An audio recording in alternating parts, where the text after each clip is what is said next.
Assalamualaikum warahmatullahi wabarakatuh. Kembali lagi dengan video tentang teori keputusan. Untuk video yang kedua ini akan membahas tentang pengambilan keputusan dengan tujuan ganda. Dikatakan sebagai tujuan ganda jika kita gunakan bobot macam tujuan yang harus kita capai. Untuk itu, kita gunakan bobot yang memberikan tekanan lebih penting atau setidaknya sesuatu tujuan. Untuk lebih jelasnya, kita akan mencoba mengerjakan contoh soal. Suatu perusahaan akan memasang iklan untuk menaikkan volume penjualan, menaikkan laba usaha, dan menaikkan harga sahamnya di pasar modal. Periklanan ini akan dimuat pada salah satu dari 4 surat kabar, yaitu surat kabar A, B, C, dan D.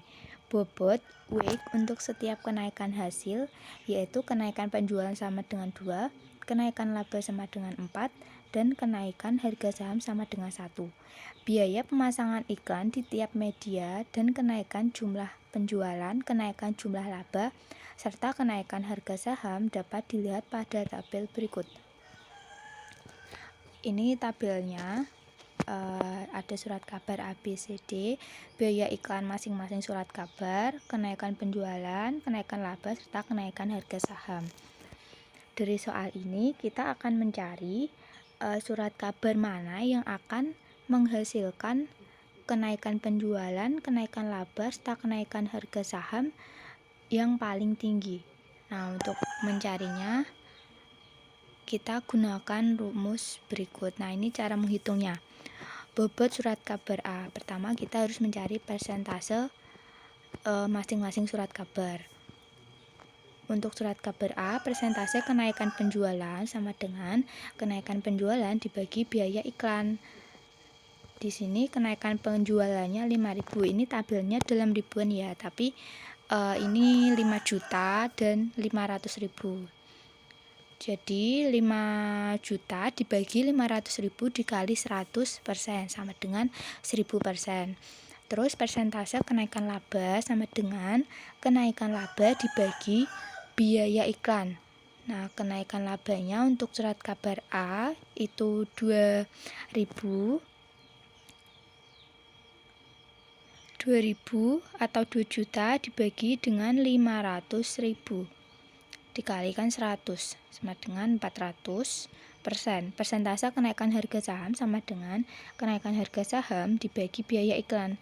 Kenaikan harga saham untuk surat kabar A itu 500 dibagi dengan biaya iklannya 500 dikali 100% sama dengan 100%. Nah, jumlah bobot surat kabar A berarti kita lihat soalnya. Kenaikan penjualan diberi bobot 2, kenaikan laba diberi bobot 4, dan kenaikan harga saham diberi bobot 1. Maka kita kalikan saja. Kenaikan penjualan bobotnya 2 dikalikan dengan 1000% ditambah kenaikan labanya diberi bobot 4 dikalikan 400%, dan kenaikan harga saham diberi bobot 1 dikalikan 100%. Nah, hasilnya adalah 3.700. Ya, teman-teman.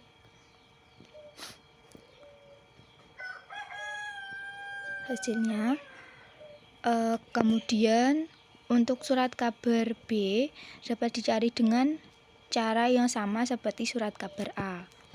Nah, ini hasil akhirnya 4150. Nanti teman-teman juga bisa ikut menghitungnya. Surat kabar C juga sama. Hasilnya 3.670. Maksud saya surat kabar D. Nah, ini surat kabar C. Hasilnya sebentar. Surat kabar C hasilnya 4678. Yang D 3670. Kemudian kita masukkan ke dalam tabel. Nah, tabel persentase kenaikan dibanding biaya iklan. Volume penjualan tadi yang sudah dicari surat kabar A 1000%, labanya 400, harga sahamnya 100, jumlah bobotnya 3700. Seperti yang sudah saya hitung tadi ya. Nah, kemudian kita cari yang memiliki bobot paling tinggi. Memiliki bobot paling tinggi yaitu pada surat kabar C. Ini ya, sebesar 4678. Nah, maka perusahaan sebaiknya memasang iklan di surat kabar C karena akan menghasilkan volume penjualan, laba, dan harga saham yang memiliki bobot lebih tinggi daripada surat kabar lainnya. Demikian ya penjelasan dari saya. Nanti teman-teman juga bisa ikut menghitung. Mohon maaf apabila ada salah kata. Wassalamualaikum warahmatullahi wabarakatuh.